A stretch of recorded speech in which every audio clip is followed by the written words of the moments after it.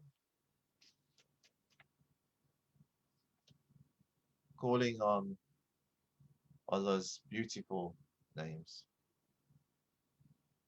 Yahu, Yahu, Yadai.